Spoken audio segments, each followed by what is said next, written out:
Donner la vie devrait être un moment de joie, jamais une épreuve de violence. Pourtant, selon l'Organisation mondiale de la santé, plus d'une femme sur 3 déclare avoir subi une forme de maltraitance lors de son accouchement dans un établissement de santé. Cris, humiliation, soins sans consentement ou négligence, des réalités qui interrogent la qualité des soins et le respect de la dignité des femmes.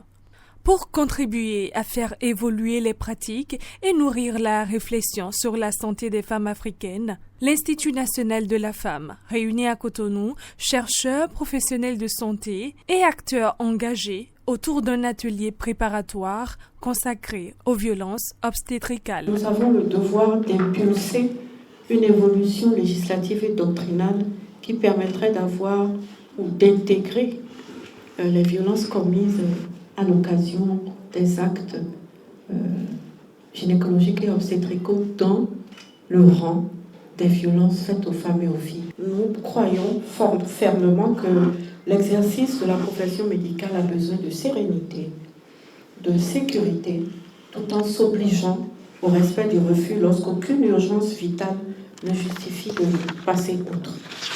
Durant plusieurs heures, les participants confrontent leurs expériences, partagent les résultats de leurs recherches et proposent des pistes d'amélioration pour garantir une prise en charge plus humaine, plus respectueuse et plus digne des femmes dans les structures sanitaires. Si l'Organisation mondiale de la santé, l'OMS, dénonce ces traitements irrespectueux et abusifs et elle appelle à les prévenir et à les éliminer dans le monde entier. La Fédération internationale des gynécologues obstétriciens, la FIGO, se positionne sur ce qu'elle appelle l'épidémie mondiale de maltraitance et de manque de respect au cours des accouchements, et elle appelle à une union des forces.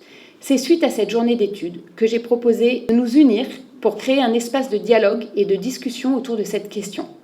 Cet atelier se tient en prélude au Congrès international sur la santé des femmes africaines, le CISFA, qui commence du 8 au 10 juillet au Palais des Congrès. Parce qu'une maternité sécurisée ne se résume pas à des soins de qualité. Elle passe aussi par le respect, l'écoute, la bienveillance et la dignité de chaque femme.